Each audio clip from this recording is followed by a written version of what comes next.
Salam, hörmətli tamaşaçılar, hər birinizi gündəm verilişində salamlayırıq. Bu dəfə diqqət mərkəzində Ermənistanın baş naziri Nikol Paşinyanın keçirdiyi brifinqdə səsləndirdiyi mesajlar olacaq. Brifinq zamanı Paşinyan həm Avropa İttifaqının Cənubi Qafqazda daha fəal iştirakına çağırış etdi, həm də regionda müzakirə olunan TRIP layihəsi ilə bağlı yeni fikirlər səsləndirdi. Bu açıqlamalar nə deməkdir və ardınca hansı siyasi proseslər baş verə bilər? Bütün bunları bu buraxılışda təhlil edəcəyik. Qonağımız siyasi ekspert Müşfiq Abdulladır. Müşfiq bəy, xoş gördük sizi. Salam Aynur.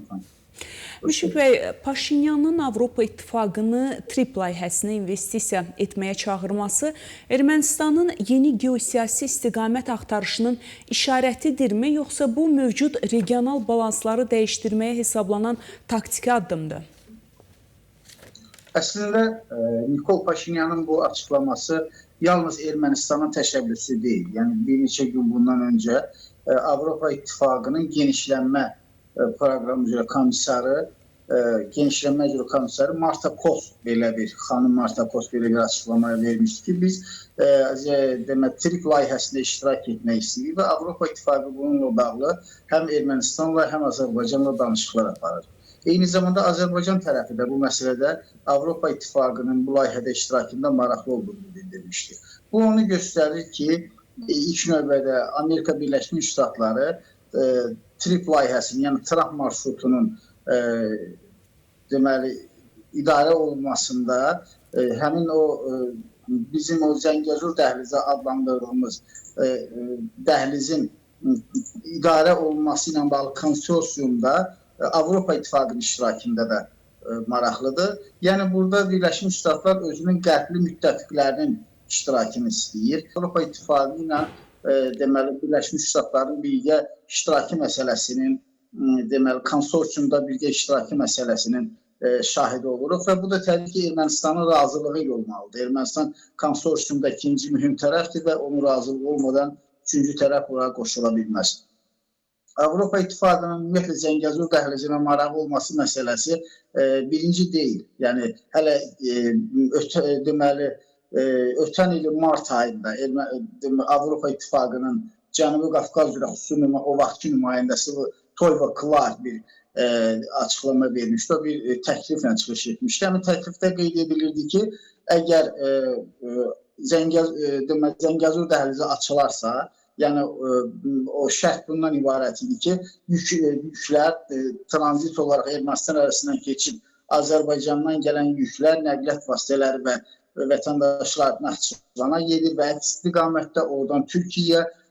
Amma bunun qarşılığında Avropa İttifaqı bir şərt irəli sürürdü ki, həmin şərtə görə deməli sərhədlər Azərbaycan-Ermənistan arasındakı sərhədlər 1991-ci il Almatı bəyannaməsi əsasında delimitasiya və demarkasiya edilməli idi. Yəni, həmin inzibati sərhədlər dövlət sərhədli kimi götürülməli idi və bunun qarşılığında da Avropa İttifaqı Azərbaycana, Ermənistanla Azərbaycan arasındakı şərti sərhəddə yerləşdirilmiş Avropa İttifaqının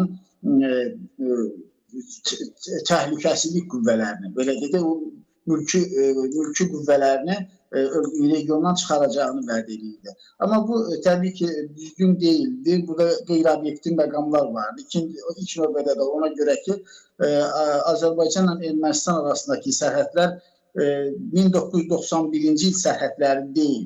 Yəni, Ermənistan 1-ci Qarabağ müharibəsində Azərbaycan ərazilərini işğal etməklə o vaxtki sərhədlərdən imtina edib, tanımaqdan imtina edib və Azərbaycan bu sərhədlərin yenidən çəkilməsini tələb edir, yenidən delimitasiya olunmasını tələb edir. Ermənistan isə beynəlxalq hüququn prinsiplərini pozaraq, o cümlədən Almatı bəyannaməsinin 3-cü bəndini pozaraq həmin sərhədləri tanımaqdan imtina etmişdir. Digər tərəfdən Avropa İttifaqı Mərkəzi Asiya çıxışda maraqlıdır. Yalnız Cənubi Qafqaza deyil, Mərkəzi Asiyada çıxışda maraqlıdır.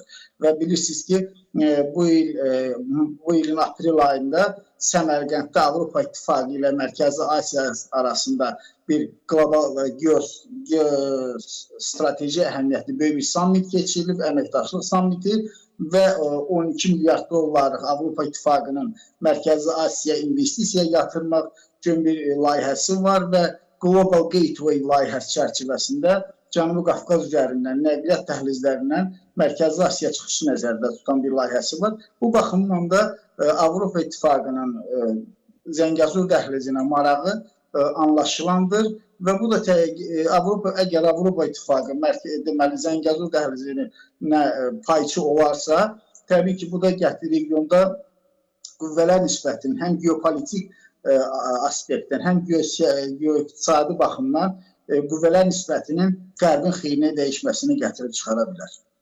Müşfiq bəy, çox sağ olun. Siz sağ olun. Beləliklə, bugün Paşinyanın brifinqində səslənən mesajların region üçün hansı nəticələr doğura biləcəyini qısa şəkildə nəzərdən keçirdik. Cənubi Qafqazda sürətlə dəyişən proseslər fonunda hər bir açıqlamanın arxasında daha geniş siyasi hesablama dayanır. Qarşıdakı günlərdə həm Avropa İttifaqının reaksiyasını, həm də regional güc balansında yarana biləcək yeni dinamikanı izləyəcəyik. Sağ olun, gündəmdə qalın.